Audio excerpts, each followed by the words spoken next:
Bonjour à tous, j'espère que vous allez bien. Nous sommes en plein mois Jurassique et Jurassic Park fête ses 30 ans cette année. Le film a de nombreuses scènes marquantes, mais l'une d'entre elles l'est tout particulièrement pour moi et pour beaucoup d'autres fans, la scène du Triceratops malade. Cette scène très émouvante est sans aucun doute l'une des plus mémorables du film et je dirais même plus de toute la franchise. Je vous propose donc aujourd'hui d'en apprendre plus, non seulement sur les Triceratops de l'univers des films, mais aussi sur tous les autres cératopsiens ayant été ramenés à la vie pour l'instant dans ce même univers. Le Triceratops est le premier dinosaure cloné par InGen sur Isla Sorna. Cela arriva en 1986. À partir de 1988, des clones adultes, dont des Triceratops, furent transférés sur Isla Nublar pour faire partie des dinosaures de Jurassic Park. 3 individus vivaient sur Nublar en 1993, dont un qui finit par tomber malade avant de perdre la vie pendant l'incident de 93. Nous ignorons cependant si cela était dû à sa maladie, car des traces de morsures de tyrannosaures furent découvertes sur son cadavre pendant le nettoyage d'InGen de 1994, au cours duquel plusieurs employés de la société, le docteur Henry Wu compris, était retourné sur l'île pour répertorier les dinosaures et découvrir ce qui n'a pas marché et pourquoi. Il est donc possible que ce soit le T-Rex lui-même qui ait abrégé les souffrances de l'herbivore.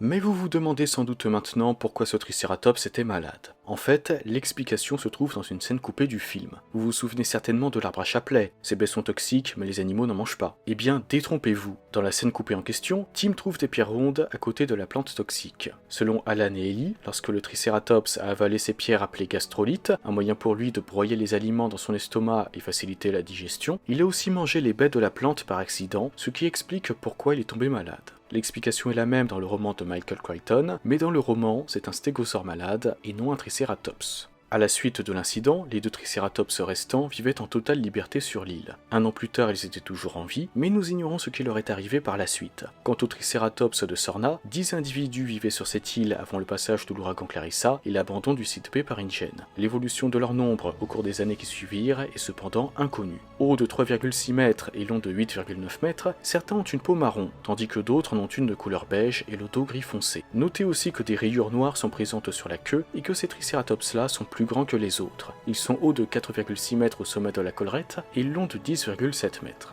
Cette seconde version fut observée sur Sorna en 2001 par le groupe de Paul Kirby avant le crash de leur avion. Quelques années plus tard, le Triceratops faisait partie des espèces de Jurassic World, le nouveau parc de dinosaures ayant ouvert le 30 mai 2005. Au cours de l'été 2004, ce dinosaure faisait déjà partie des espèces du parc et fut le premier en chair et en os que Claire Dearing a pu voir lors de son stage au parc. On ignore cependant si des spécimens provenant de Sorna vivaient aussi sur Nublar. Au sein du parc, les Triceratops étaient visibles dans la vallée des gyrosphères et des bébés pouvaient même être chevauchés par de jeunes enfants au mini-zoo des gentils géants. Après la chute de Jurassic World en 2015, ces animaux vivaient en totale liberté sur l'île, et ce jusqu'à l'éruption du mont Sibo en 2018, au cours de laquelle certains Triceratops furent amenés sur le continent américain pour être vendus lors d'une vente aux enchères organisée au manoir Lockwood. Finalement, les Triceratops enfermés furent relâchés dans la nature. Mais ces animaux ne se limitèrent pas aux États-Unis, car un troupeau était présent en Irlande. En tout cas, si vous en croisez un, ou n'importe quel autre cératopsien de grande taille, il est recommandé de peindre une bande rouge sur votre véhicule, car cela les dissuadera de charger. Par ailleurs, on peut aussi noter que le Triceratops fait partie des espèces présentes au sanctuaire de Biosine, en Italie. Sachez également que des Triceratops, des Sinoceratops et des Nasutoceratops étaient retenus captifs dans des élevages clandestins. C'était d'ailleurs le cas en 2022 au Nevada.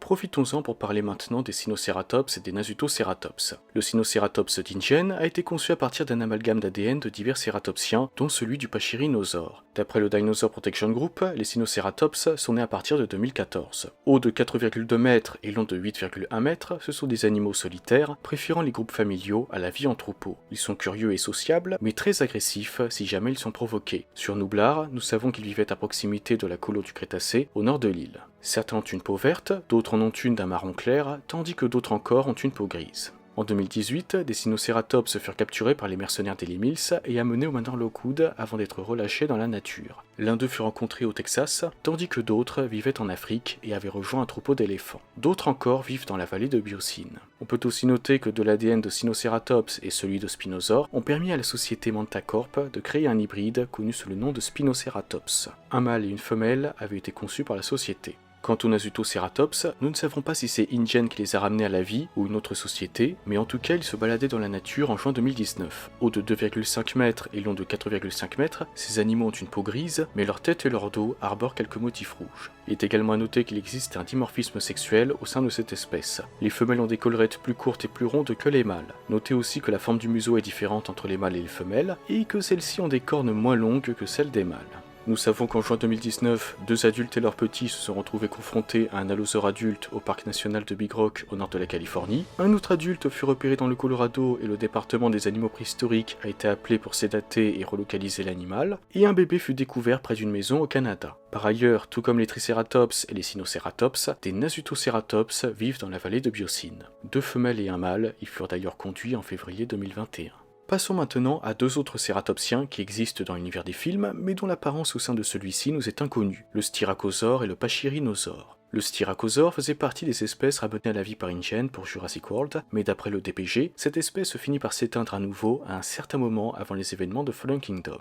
Quant au Pachyrhinosaure, InGen n'en avait pas encore recréé à l'époque de Jurassic Park, mais son ADN était déjà en possession de la société et son génome était complet à 8%. Quelques années plus tard, le Pachyrhinosaure fut ramené à la vie par InGen pour le nouveau parc Jurassic World, mais contrairement au Styracosaure, l'espèce vivait encore sur l'île jusqu'à l'éruption du mont Sibo en 2018, et au moins un individu avait été capturé par les mercenaires de Mills et amené au Manor Lockwood, d'après le manifeste de l'Arcadia, leur bateau. Pour la petite anecdote, il était prévu que le Pachyrhinosaure apparaisse dans Fallen Kingdom, mais il fut remplacé par le Sinocératops. C'est pour cette raison que Mattel avait préparé des figurines de Pachyrhinosaure pour le film. Comme vous pouvez le constater sur cette image, cette figurine nous est présentée sur le paquet en tant que Sinocératops et a les mêmes couleurs que les sinos du film. Cependant, force est de constater que ce n'est pas la forme du crâne d'un Sinocératops, mais celle d'un Pachyrhinosaure. Nous en arrivons au dernier cératopsien que nous connaissons dans l'univers des films, le Microceratus. Le Microceratus devait faire partie des espèces de Jurassic Park, mais à cause de l'incident de 1993, il n'a jamais pu être transféré sur Isla Nublar. Cependant, avant l'abandon du site B, 22 Microceratus vivaient sur Isla Sorna. En 1986, l'un d'eux était présent aux côtés de Charlotte Lockwood, la fille de Benjamin Lockwood, pendant un de ses enregistrements, et avait une peau bleue. Nous ignorons ce qui est arrivé à ces animaux par la suite, mais nous savons que le Microceratus faisait partie des espèces de Jurassic World. Haut de 0,3 m et long de 0,8 m, ces petits dinosaures sont principalement rouges et jaunes avec quelques rayures noires et pouvaient être vus par les visiteurs du parc pendant la croisière du Crétacé, une traversée en kayak. Il était également demandé aux visiteurs de ne pas jeter de détritus au sol pour le bien des Microceratus qui risqueraient de les avaler.